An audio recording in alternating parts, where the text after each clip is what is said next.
리로 자매는 우리 교회 사역을 맡아서 점검하는 설교자였어요. 우리는 평소에 아주 잘 지냈고 저한테 어떤 내적 상태가 있으면 자매는 자신의 체험과 결부지어서 교제해주고 도와줬어요.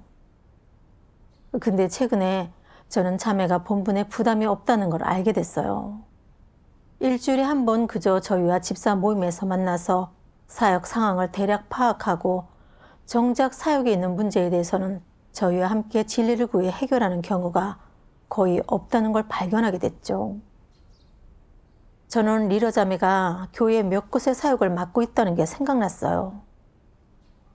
만약 자매가 본분을 이행하면서 계속 이런 상태를 보인다면 교회 몇 곳의 사역은 지체될 것 같았죠. 그래서 저는 리러 자매를 한번 일깨워 주거나 윗선 리더한테 자매의 상황을 말해서 그들이 제때에 자매의 내적 상태를 파악하고 자매와 교제에 바로잡게 해야 한다고 생각했어요. 그렇지만 전 계속 언급하지 않았어요.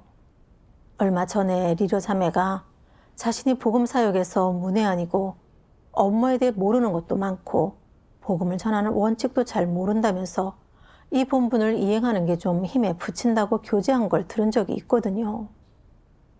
사실 저는 리러 자매의 자질이 괜찮다는 걸 잘 알고 있어요. 정말 협력할 수 없는 건 아니거든요. 본분을 이행할 때 별로 부담감이 없을 뿐이죠.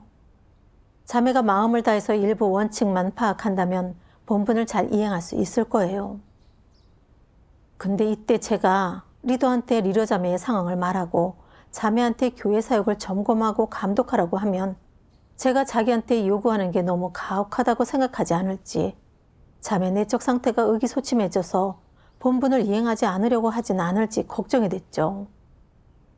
그래서 그냥 접어두기로 했어요. 리더 자매의 내적 상태를 파악하는 건 윗선 리더의 사역이니까 제가 말하지 않아도 그들이 알 거라고 생각했거든요. 그래서 저는 리더 자매의 상황을 얘기하지 않은 거죠. 그 후에 리더 자매가 저희와 함께 예배드릴 때 저는 몇 번이나 자매의 본분 이행 문제에 대해 지적하고 싶었어요. 근데 자매가 자신한테 요구하는 게 너무 가혹하다고 할까봐, 우리 관계가 깨지게 될까봐 두렵더라고요. 앞으로 저를 좋게 생각하지 않을까봐 걱정돼서 그렇게 몇 번이나 말이 입안을 맴돌았지만 다시 삼켜버렸죠. 얼마 후에 하나님 말씀 한 단락을 봤어요. 전능하신 하나님 말씀. 거짓 리더와 적그리스도 문제를 해결하는 것은 그렇게 어렵지 않다. 거짓 리더가 실질적인 사역을 하지 않는 것은 쉽게 알아내고 간파할 수 있으며, 적그리스도가 교회 사역을 교란하고 방해하는 것도 쉽게 알아내고 간파할 수 있다. 이는 모두 하나님 선민의 본분 이행을 교란하는 문제와 관련된 것이므로 그들을 고발하고 폭로해야 한다. 그래야 교회의 사역을 그르치지 않게 된다. 거짓 리더와 적그리스도를 고발하고 폭로하는 것은 하나님 선민이 제대로 본분을 이행하도록 보장해주는 핵심 사역이므로 모든 하나님 선민에게 책임이 있다. 거짓 리더나 적그리스도라면 그게 누구든 하나님 선민은 폭로하고 보고해야 한다. 그래야 자신의 책임을 다하는 것이다. 너희는 몇 년간 설교를 들었는데 아직까지 거짓 리더, 적그리스도를 분별하지 못하는 것도 모자라 기꺼이 적그리스도와 함께 온종일 아무 생각 없이 빈둥대고자 한다. 너희의 이런 모습은 너희가 진심으로 하나님을 믿는 사람이 아니라는 것을 설명하기에 충분하다. 첫째, 너희는 진리를 사랑하지 않고 받아들이지도 않는다. 둘째, 너희는 본분에 대해 전혀 책임감을 느끼지 않으며 충성심은 말할 것도 없다. 교회 사역에 전혀 관심이 없는 것이다. 겉으로는 본분을 이행하고 있는 것처럼 보이지만 아무런 성과도 없이 형식만 취할 뿐이다. 적그리스도, 거짓 리더가 교회의 사역을 어떻게 교란하고 망치든 너희는 지각하지 못하고 미온적인 태도를 보인다. 너희는 하나님 집으로부터 그렇게 오랫동안 양육받았고 또 적지 않은 설교를 들었는데 결과가 어떠냐? 교회에 적그리스도가 나타난 이렇게 심각한 문제가 터졌는데 너희는 지각조차 없었다. 이는 너희가 조금도 성장하지 못했으며 무감각하고 우둔한 데다가 육적으로 방종하게 군다는 것을 의미한다. 즉, 산 사람은 없고 온통 죽은 자뿐이라는 말이다. 진리를 추구하는 사람은 한 명도 없고 기껏해야 힘쓰는 자 몇 명뿐이다. 너희는 그렇게 오랫동안 하나님을 믿고 설교를 들었는데도 적그리스도와 섞여 함께 지내면서 전혀 폭로하거나 고발하지 않았으니 너희가 불신자와 무엇이 다르단 말이냐? 너희는 하나님의 백성이 아니라 적그리스도와 한패다. 너희는 적그리스도와 사탄을 따르는 자이지 결코 하나님을 따르는 사람이 아니다. 비록 적그리스도와 같은 악을 행하지는 않았을지라도 너희는 적그리스도를 따르고 비호했다. 너희가 적그리스도를 폭로하거나 고발하기는커녕 말끝마다 적그리스도를 별로 만난 적이 없어서 그가 저지른 일을 잘 모른다고 하기 때문이다. 이는 대놓고 적그리스도를 감싸는 것 아니겠느냐. 적그리스도가 그렇게 많은 악을 행하고 교회 사역을 마비시키며 교회 생활을 말도 못하게 어지럽혔는데 적그리스도가 저지른 일을 몰랐다고 하니 너희의 말을 누가 믿겠느냐. 너희는 적그리스도가 교회 사역을 교란하고 망치는 것을 직접 보고서도 눈 하나 깜짝하지 않고 아무런 반응도 보이지 않았고 폭로하거나 고발하는 사람은 한 명도 없었다. 고작 이런 책임조차 다하지 못하는 너희는 양심과 이성이 없어도 너무 없는 것이다. 하나님 말씀에서 저는 깨달음을 얻었어요. 하나님께서는 이토록 많은 진리를 선포하셔서 저희에게 공급해 주셨어요. 적그리스도와 거짓 리더를 분별하는 방면의 진리를 아주 상세하고 포괄적으로 교제해 주셨죠. 이건 누군가 교란할 때 저희가 책임을 다해 나서서 교회 사역을 지키길 바라셨기 때문이에요. 교회 사역이 영향을 받는 걸 보고도 속으로 아무런 지각이 없고 정의감도 없어서 나서서 제지하거나 윗선에 알리지 않는 이런 사람은 바로 양심이 없는 죽은 자예요. 조금의 증거도 없는 거죠. 하나님께서 폭로하신 게 바로 제 내적 상태였어요. 리더 자매가 그동안 교회 사역을 거의 점검하지 않아서 이미 전체 사역에 영향을 준 걸 보고도 저는 걱정만 가득했고 우리 사이의 관계가 깨질까 봐 두려워했어요. 그래서 리더 자매를 지적하거나 윗선에 말할 엄두도 내지 못했어요. 저는 교회 사역을 조금도 지키지 못했던 거예요. 정말 하나님의 혐오를 받을 만했죠. 여기까지 생각하니 저는 속으로 큰 자책감을 느꼈어요. 그래서 컴퓨터를 켜고 윗선 리더한테 리더 자매의 상황을 얘기하려고 했죠. 근데 속으로는 여전히 걱정이 됐어요. 내가 자매의 문제를 얘기하면 윗선 리더는 분명 자매한테 교제하겠지? 그럼 내가 윗선에 얘기한 걸 자매가 알게 될 텐데 나를 어떻게 생각할까? 내가 뒤에서 자매의 단점을 들춘다고 생각하진 않을까? 만약 자매가 나를 미워하게 된다면 우린 앞으로 어떻게 협력해서 본분을 이행하지? 이렇게 생각한 저는 메시지를 삭제해버렸어요. 누구나 내적 상태가 좋지 못할 때가 있고 누구나 부족한 점이 있어. 다른 사람의 사소한 문제점을 꼬투리 잡고 윗선에 알리지는 말자. 시간이 좀 지나면 자매도 이와 관련된 문제를 인식하고 바로 잡을지도 몰라. 그냥 얘기하지 말자 싶었죠. 며칠 후에 리더 자매와 저는 같이 사역을 이행하게 됐어요. 그때 하나님 말씀의 이 구절을 다시 한번 읽게 됐어요. 전능하신 하나님 말씀. 너희는 하나님 집으로부터 그렇게 오랫동안 양육받았고 또 적지 않은 설교를 들었는데 결과가 어떠냐? 교회에 적그리스도가 나타난 이렇게 심각한 문제가 터졌는데 너희는 지각조차 없었다.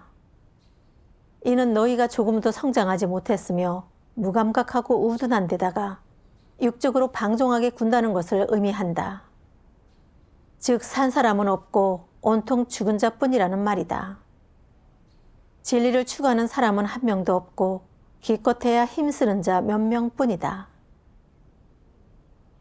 죽은 자라는 세 글자를 보니까 제 마음이 마치 바늘에 찔린 것 같았어요.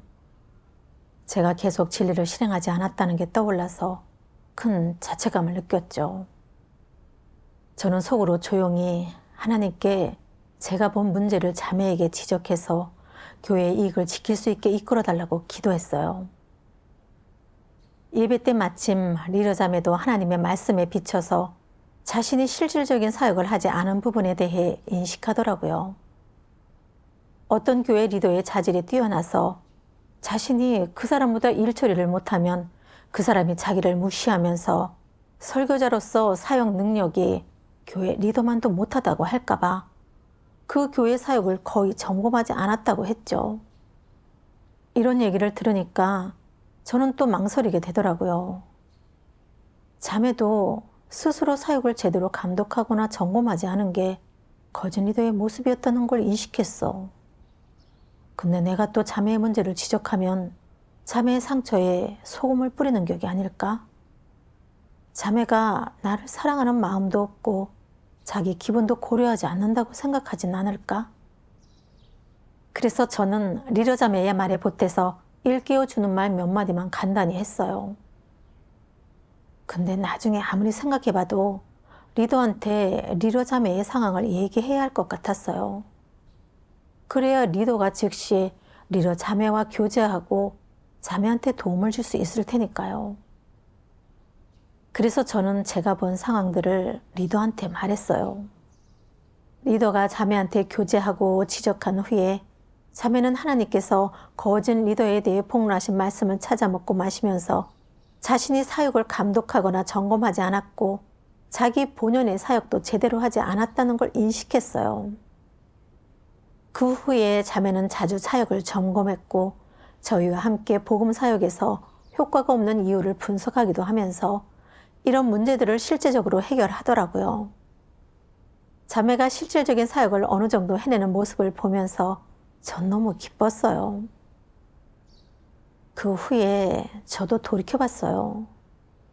왜 저는 늘 리더 자매의 문제를 지적하거나 리더한테 얘기하려고 하지 않았을까요? 이건 대체 어떤 거에 속박을 받은 걸까요?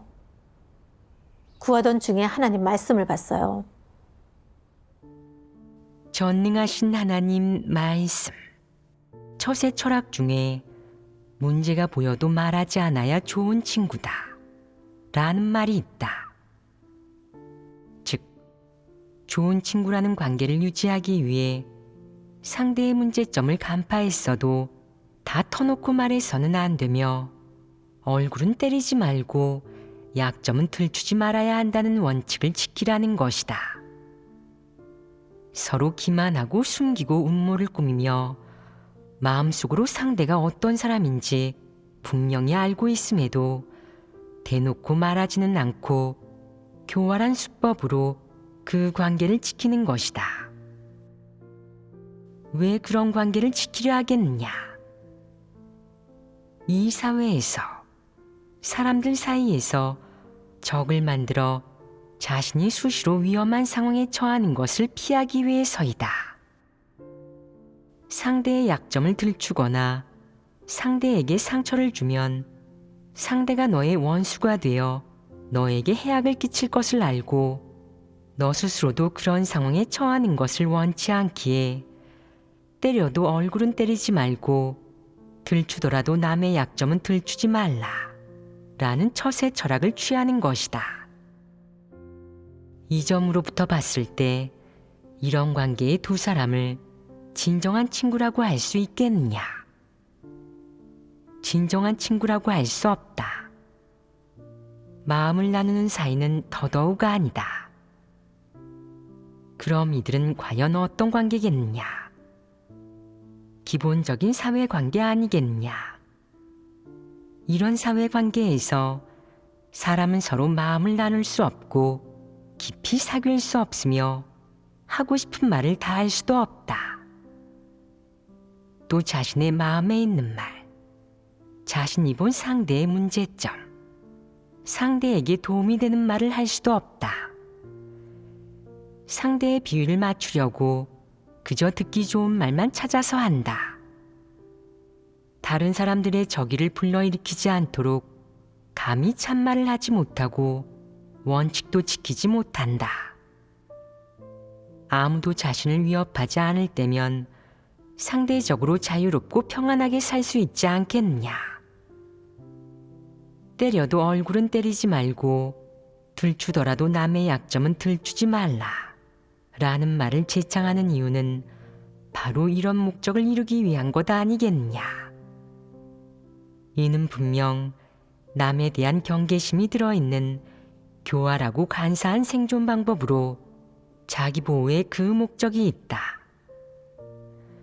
이런 식으로 살아가면 마음을 나눌 사람, 무엇이든 말할 수 있는 친한 친구가 한 명도 없다. 그저 피차간에 서로 경계하고 이용하며 수작을 부리고 원하는 것을 취할 뿐이다. 그렇지 않으냐?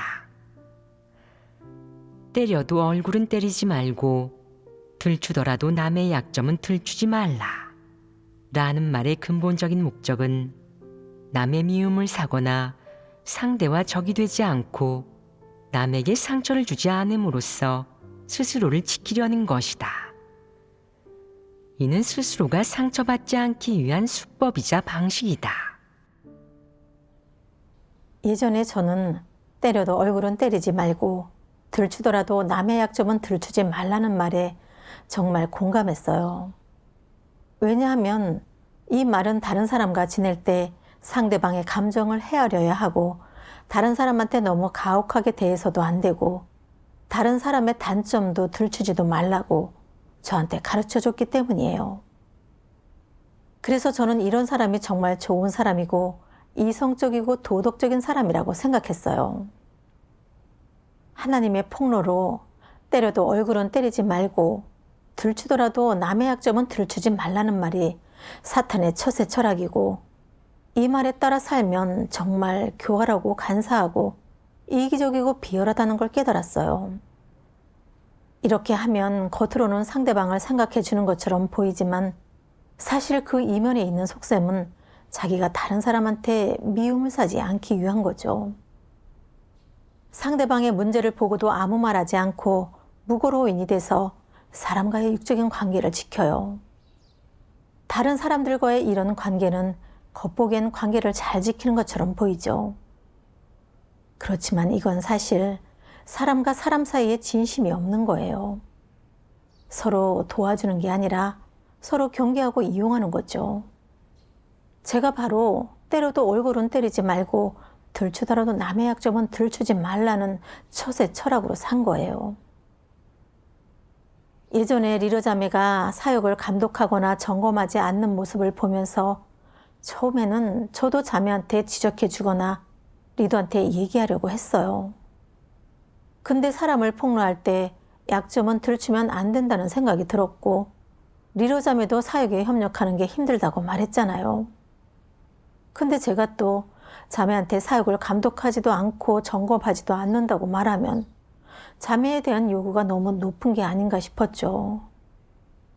그래서 저는 누구나 내적 상태가 안 좋을 때가 있고 다 부족한 점이 있다는 말을 핑계 삼아서 입을 닫고 아무 말도 하지 않았어요. 리더 자매가 자신이 사역을 점검하지 않은 거에 대한 인식을 털어놨을 때 저는 자매의 문제를 더 지적하면 상처를 들추게 될까 봐 자매의 말에 동조하면서 가볍게 몇 마디만 했을 뿐이었죠. 겉으로는 모든 게 자매를 위한 것처럼 보였지만 그 이면에는 제 비열한 속셈이 숨겨져 있었어요.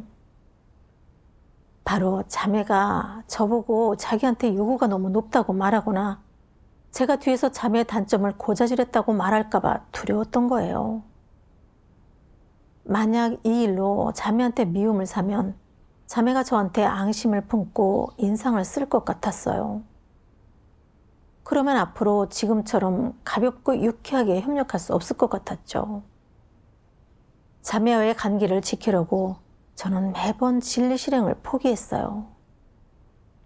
겉으로는 제가 자매와 사이좋게 지내고 할 말이 있으면 모두 나는 좋은 친구처럼 보였지만 저는 자매한테 조금의 진심과 사랑도 없었던 거예요.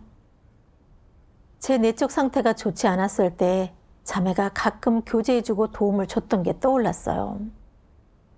자매는 제게 무슨 문제가 보이면 그걸 지적해줘서 제가 인식하고 바로잡게 해줬어요. 근데 저는 자매와 적대적인 관계를 만들지 않으려고 그 사람을 위한다는 핑계로 자매가 폐기성품으로 사는 걸 뻔히 보면서도 아예 신경도 쓰지 않았어요. 자매는 자신의 문제를 인식하지 못해서 제때에 내적 상태를 바꾸지 못했고 생명 진입에도 손해를 입었죠. 교회 사역에도 영향을 미쳤고요. 저는 정말 너무 이기적이고 비열했어요. 이런 제 모습이 어떻게 자매를 생각한 거라고 할 수 있겠어요. 이건 수렁에 빠지려는 사람을 보고도 그 사람을 끌어올려 주지 않는 거랑 똑같죠. 이런 제가 바로 무고로인 악독한 사람 아니겠어요? 여기까지 반성하고 나서야 저는 때려도 얼굴은 때리지 말고 들추더라도 남의 약점은 들추지 말라는 사탄의 철학에 대해 조금이나마 분별할 수 있었어요. 사탄은 이런 처세 철학으로 사람을 폐괴시켰고 사람들을 서로 경계하고 이용하게 하면서 점점 이기적이고 냉정하고 인성이 없는 사람으로 변하게 했어요.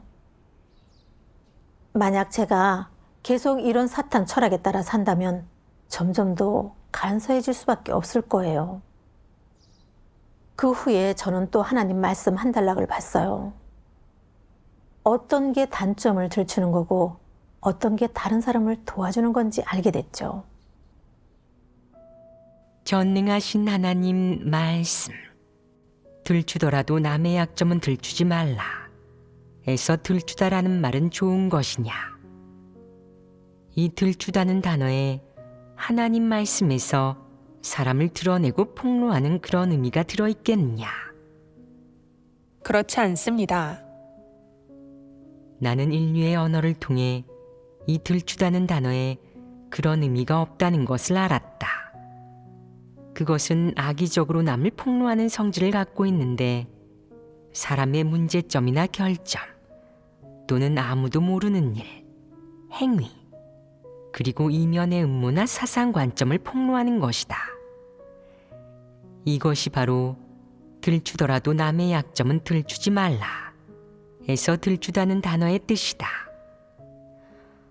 만약 두 사람이 함께 어울리며 서로 마음이 통하고 마음의 벽이 없다면 또 상대가 자신으로부터 이로움과 도움을 얻었으면 한다면 앉아서 문제를 솔직히 털어놓고 분명히 말하는 것이 좋은데 이는 정당한 일이지 단점을 들추는 것이 아니다.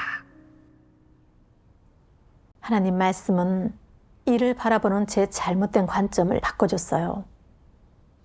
들추더라도 남의 약점은 들추지 말라 해서 약점을 들춘다는 의미는 악의를 갖고 다른 사람의 문제나 결함을 들추는 걸 말해요. 그 속셈과 목적은 사람을 도와주려는 게 아니라 음험한 속셈을 품은 거예요. 그건 다른 사람한테 말할 수 없는 자신의 목적을 달성하기 위한 거죠. 이렇게 하면 다른 사람을 다치게 하고 공격할 수밖에 없으니까 사람한테 어떤 유익이나 도움도 줄 수 없어요. 근데 하나님께서 말씀하신 들추다는 긍정적인 거예요. 상대방의 문제를 발견하고 진심으로 그 사람을 도와줘서 그 사람이 문제의 성질을 이해하고 제때에 바로잡도록 하는 거죠. 이런 폭로는 사람한테 도움이 되는 거지 약점을 들추는 게 아니에요. 리로 자매의 문제는 이미 사역에 영향을 줬어요. 자매를 지적해 주려고 했던 건 자매가 깨닫고 바로잡아서 본분을 제대로 이행하길 바랐기 때문이었죠. 그리고 제가 리더한테 얘기하려고 했던 것도 리더가 리더 자매의 상황을 파악해서 제때의 자매를 도와주길 바라서였어요. 그래야 교회 사역이 지체되지 않기 때문이었죠. 이건 진리를 실행해서 형제 자매를 도와주는 거지 약점을 들추는 게 아니고 뒤에서 고자질하는 건 더더욱 아니에요. 이건 긍정적인 거죠.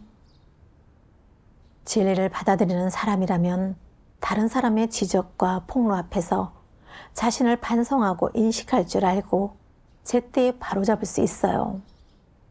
그래야 본인의 생명 진입과 교회 사역에 모두 도움이 돼요. 리더 자매를 보면 리더의 지적과 도움으로 자신을 반성하고 인식했고 제때의 본분을 대하는 태도를 바로잡았어요. 복음 사역에서 문제가 생기면 저희와 함께 논의하고 구했고 교제 후에는 조금이나마 실행의 길도 얻었죠. 다른 사람의 문제를 지적하고 폭로하는 건 가혹한 게 아니에요. 사람의 분량과 자질을 고려하지 않고 그 사람이 최선을 다해서 협력했는지도 보지 않으면서 다른 사람의 편차나 부족한 점을 보면 끊임없이 요구하고 생트집을 잡아서 억지로 결점을 찾으려고 하는 게 바로 다른 사람한테 가혹한 거예요. 이렇게 하면 사람을 쉽게 속박하게 되고 심지어 사람을 소극적으로 변하게 만들어요. 리더 일꾼으로서 교회 사역을 감독하고 점검하는 게 바로 리더 자매가 해야 하는 본업이었어요. 게다가 리더 자매는 어느 정도의 자질도 있었죠. 물론 자매가 복음 사역에는 익숙하지 않지만 마음을 다해 배운다면 일부 원칙을 파악할 수 있고 팀 내에서 형제 자매와 협력해서 일부 문제를 해결할 수도 있을 거예요. 리더 자매가 폐계 성품에 기대 살면서 실질적인 사역을 하지 않아서 제가 자매의 문제를 지적하고 얘기한다면 그건 정상적으로 리더 일꾼을 감독하는 거예요. 근데 저는 이게 자매한테 너무 가혹한 거라고 그릇되고 터무니없이 생각했어요. 이렇게 일을 바라보는 제 관점은 정말 너무 어처구니가 없는 거였죠.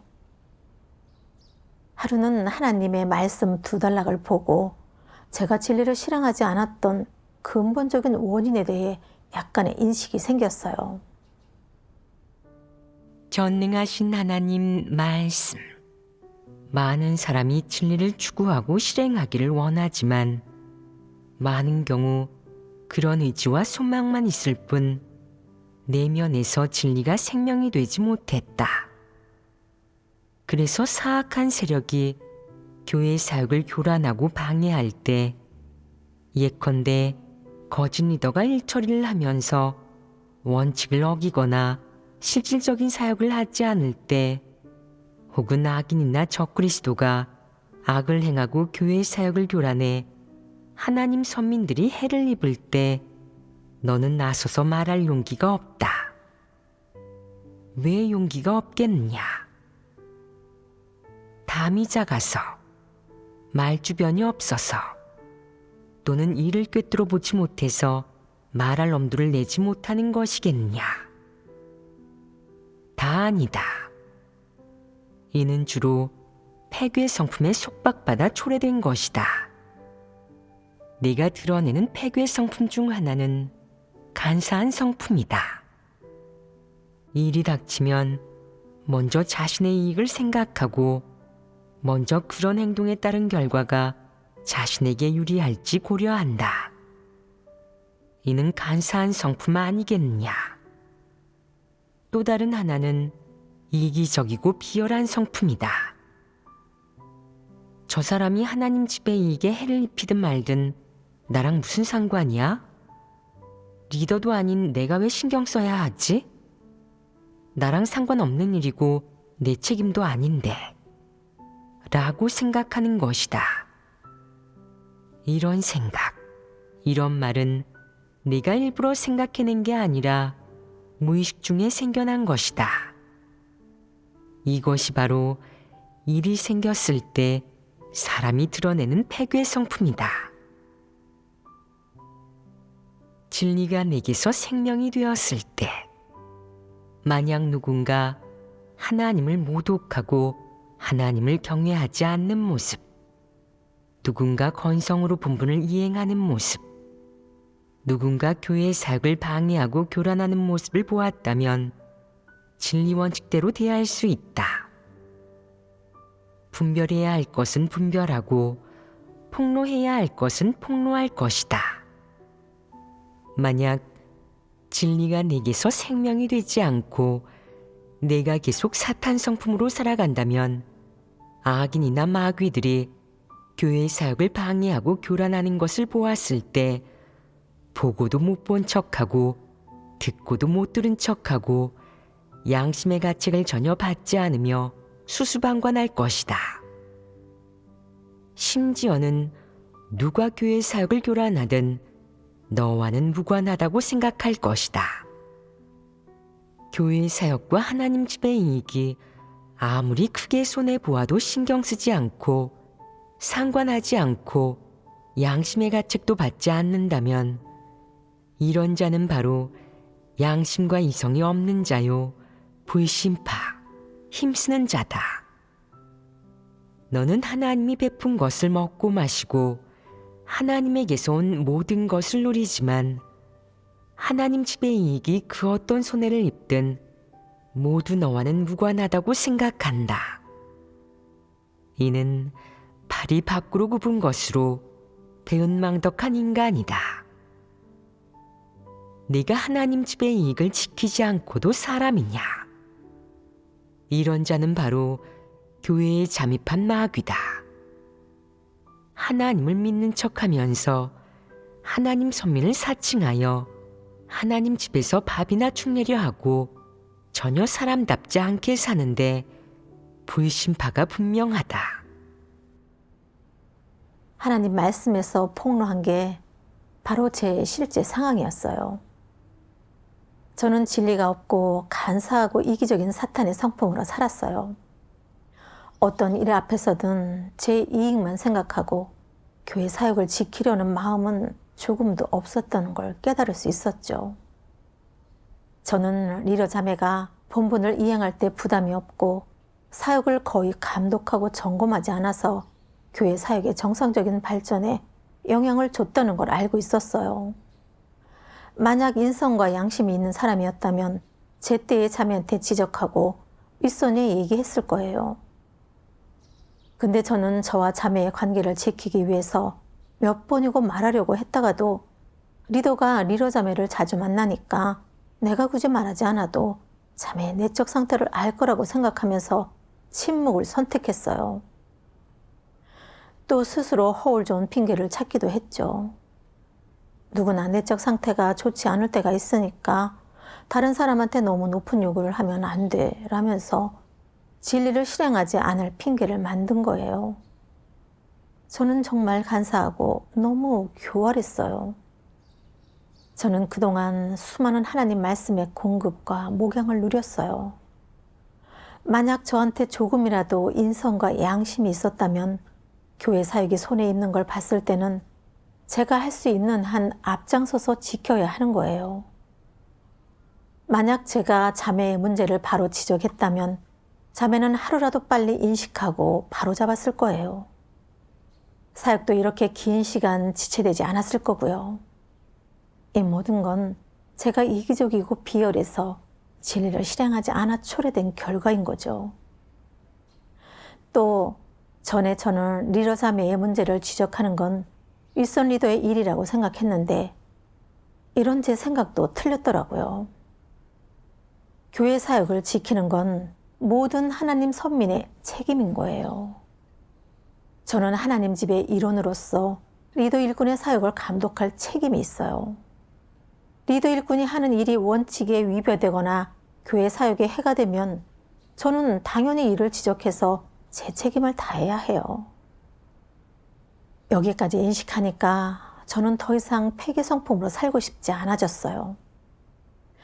그래서 하나님께 실행의 길을 찾을 수 있게 이끌어달라고 기도드렸어요. 그리고 하나님 말씀을 봤어요. 전능하신 하나님 말씀. 원칙에 맞는 일이라면 네가 그것을 하면서 사람들의 미움을 사고 뒤에서 욕을 먹을지라도 개의치 마라. 반면 원칙에 맞지 않는 일이라면 모두가 너를 인정하고 옹호하며 너와 잘 지낸다고 해도 다만 한 가지, 하나님 앞에서 설명하지 못할 것이니 너는 손해를 볼 것이다. 네가 마냥 많은 사람과의 관계를 지켜서 사람들이 기뻐하고 만족스러워하며 다들 너를 좋다고 해도 하나님, 창조주를 노하게 한다면 너는 둘째가라면 서러울 바보다.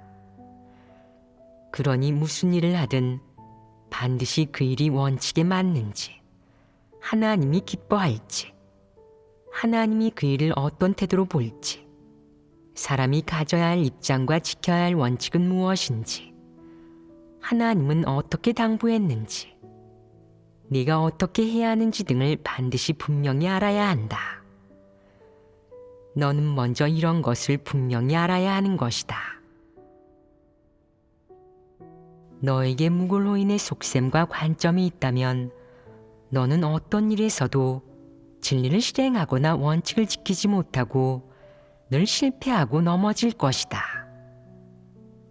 깨닫지 못하고 시종일관 진리를 구하지도 않는다면 너는 불신파이니 영원히 진리 생명을 얻지 못할 것이다. 그러면 어떻게 해야겠느냐? 하나님 집의 이익에 관련되는 일이 닥쳤을 때 하나님께 기도하고 부르짖어야 한다. 내가 원칙을 지키고 해야 할 일을 하며 원칙대로 일을 처리하고 마땅히 지켜야 할 입장을 지킬 수 있도록 하나님 집의 사역이 손실을 입지 않고 하나님 집의 이익을 지킬 수 있도록 하나님께 믿음과 힘을 더해달라고 해야 할 것이다. 만약 네가 자신의 이익과 체면, 무골호인의 관점을 저버리고 정직하고 순수한 마음으로 마땅히 해야 할 일을 할 수 있다면 이는 사탄을 이긴 것이며 이 부분의 진리를 얻은 것이다. 하나님 말씀은 제게 실행의 길을 줬어요. 어떤 일이 있을 때는 어떻게 해야 원칙에 부합하는지를 구해야 돼요. 다른 사람한테 미움받을까 봐 두려워서 진리를 실행하지 않거나 다른 사람의 문제를 폭로하지 않으면 안 되는 거죠. 이렇게 하면 사람과의 관계를 아무리 잘 지킨다고 해도 진리 원칙을 위배하고 하나님 집 이익에 손해를 끼치게 돼요. 이건 하나님을 노하게 하는 일이고요. 하나님께서는 순수하고 정직한 사람을 좋아하세요. 하나님은 하나님 집의 이익이 손해를 입을 때 사람이 자신의 이익을 생각하지 않고 교회 사역을 지키는 모습을 보기 원하세요. 여기까지 인식하고 나서 저는 조용히 다짐했어요. 앞으로 교회 이익이 손해 입는 걸 보면 더는 저 자신을 지키려고 머리를 숨기는 거북이처럼 겁쟁이가 되지 않을 거라고요. 문제를 지적했을 때 상대방이 받아들이지 않고 저한테 얼굴을 붉히거나 이걸로 저에 대한 편견이 생긴다고 해도 더는 그런 거에 속박받지 말아야 해요. 제 마음은 상대방을 돕고 싶은 거고 교회의 이익도 지키려는 거니까 긍정적인 거잖아요. 그러니 폐계 성품의 속박을 받아서는 안 돼요. 만약 제가 계속 제 이익을 생각하면서 이겨내지 못하면 하나님께 기도드리고 하나님을 의지하면 돼요. 믿음과 힘을 더해 주셔서 개인적인 이익을 내려놓고 정직한 사람이 돼서 자신의 책임을 다할 수 있게 해달라고 구해야 하는 거죠. 그 후에 저는 의식적으로 정직한 사람이 되려고 실행했어요. 함께 협력했던 선칭 자매는 한동안 양육사역을 거의 점검하지 않았어요. 한 양육자가 개인적인 이유로 2주 동안 새신자를 양육하지 않았는데도 선칭 자매는 그걸 모르고 있더라고요. 선칭 자매가 양육사역을 담당했기 때문에 양육자의 사역 현황을 파악하고 있어야 하는데도요. 저는 이런 양육사역의 문제를 제때 해결해 줘야 한다는 생각이 들었어요. 제가 선칭 자매한테 이런 문제들을 얘기해 줘서 자매가 인식하고 빨리 바로잡아 새신자 양육이 지체되지 않게 해야 한다고 생각했던 거죠. 그런데 내가 이 문제들을 하나씩 다 지적하면 선칭 자매가 못 받아들일까 봐 걱정되더라고요. 선칭 자매도 평소 사역을 하긴 했는데 어쩌면 지금 이 기간만 제때 점검하지 못했을지도 모르잖아요.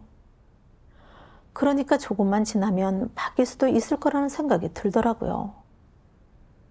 그러다 문득 제가 또 사람과의 관계를 지키려 하고 있다는 걸 깨달았어요. 예전에 봤던 하나님 말씀이 떠올랐어요.